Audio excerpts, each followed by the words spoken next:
नमस्कार दोस्तों। आज की कहानी है बेटियां बेटों से कम नहीं।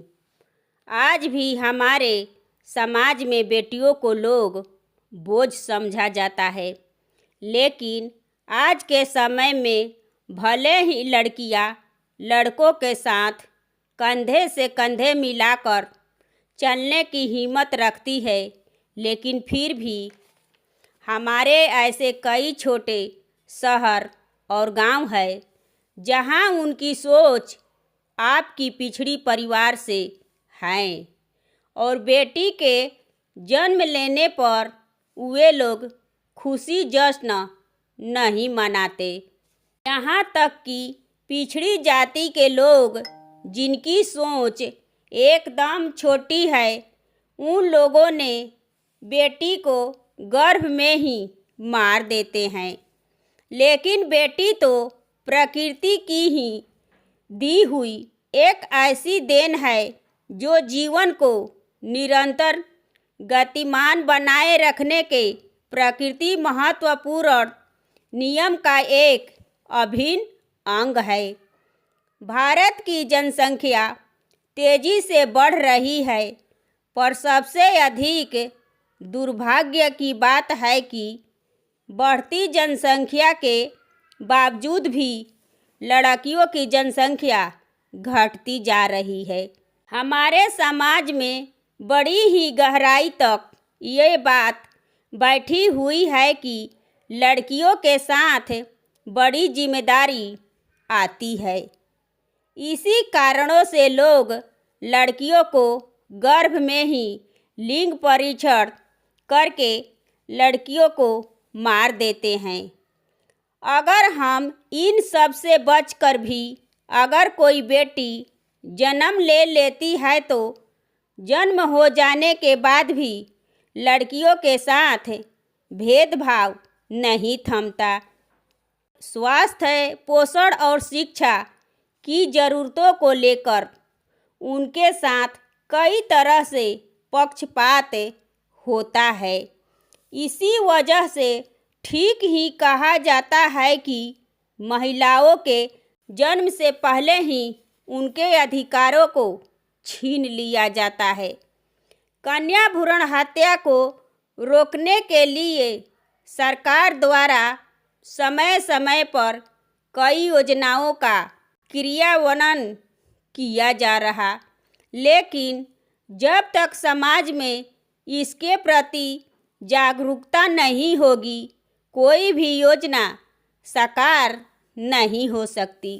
बेटी बचाओ बेटी पढ़ाओ लड़कियों के लिए एक योजना की शुरुआत हमारे देश के प्रधानमंत्री नरेंद्र मोदी जी ने शुरुआत किए और इस अभियान में लड़कियों को हर क्षेत्र में बढ़ावा दिया गया और जन्म से पहले लिंग का पता लगाने वाले यंत्र पर भी पूरी तरह से रोक को लगाई गई और इस बात पर बल दिया गया कि शिक्षा, स्वास्थ्य, सुरक्षा, खान पान आदि सभी अधिकार एवं अन्य ज़रूरतों में लड़कियों के साथ किसी भी प्रकार की कोई भेदभाव नहीं किया जाए। वर्तमान समय में स्त्री जाति को भी पूरे अधिकार प्राप्त होना चाहिए, लेकिन स्त्रियों का एक बड़ा वर्ग अपने अधिकारों से ज्ञान से वंचित रहता है। कानूनों एवं अधिकारों का ऐसे प्रचार प्रसार होना चाहिए। सर्व शिक्षा अभियान के अंतर्गत लड़कियों को पढ़ने हेतु प्रेरित करना चाहिए। सरकार की ओर से ऐसा सहयोग होना चाहिए कि कोई भी लड़की मानसिक यातना से न गुजरे और वे घूंट घूंट कर अपना जीवन को न व्यतीत करे। पिछड़े क्षेत्र के अभिभावकों को भी अपनी बेटियों को पूर्ण अधिकार देना चाहिए और अपने बेटे की लालसा में बेटियों को प्रताड़ित नहीं करना चाहिए। कन्या भ्रूण हत्या पर पूरी तरह से रोक लगानी चाहिए। हम सभी को इस विचार से अवगत होना चाहिए कि एक पढ़ी लिखी लड़की ही एक परिवार को पढ़ा लिखा बना सकती है और अपने परिवार के मुश्किलों को समझ सकती है एवं पुरुषों के साथ कंधे से कंधा मिलाकर कार्य कर सकती है। और हमें अपने बेटियों को प्रत्येक क्षेत्र में बढ़ावा देना चाहिए। उन्हें अपने अधिकारों पर आत्मनिर्भर होना चाहिए और हमें बेटियों को हर क्षेत्र में काम करने की बढ़ावा देना चाहिए। आज के समय में उन्नति का कोई भी ऐसा क्षेत्र नहीं है जहां लड़कियों ने लड़कों से कम स्थान न दर्शाई हो।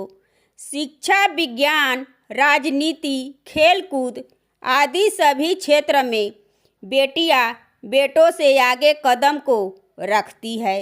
लेकिन आज भी अभी भी ऐसे कई ग्रामीण क्षेत्र है एवं पिछड़ी जाति के लोग हैं जो बेटियों को शिक्षा के बारे में नज़रअंदाज करते हैं। इसलिए सरकार ने यह बात का बीड़ा उठाया है कि बेटी बचाओ बेटी पढ़ाओ। यदि यह कार्य सरकार के साथ साथ हम समाज सेवा संस्थाएं एवं युवा वर्ग के लोग करें तो हमारे देश की कितनी ही बेटियों को जिंदगी सुधर सकती है। ये कहानी है बेटियां बेटों से कम नहीं की। ये कहानी आपको कैसी लगी कमेंट करें और मेरे चैनल को सब्सक्राइब एवं वीडियो को लाइक और ज़्यादा से ज़्यादा शेयर करें। धन्यवाद।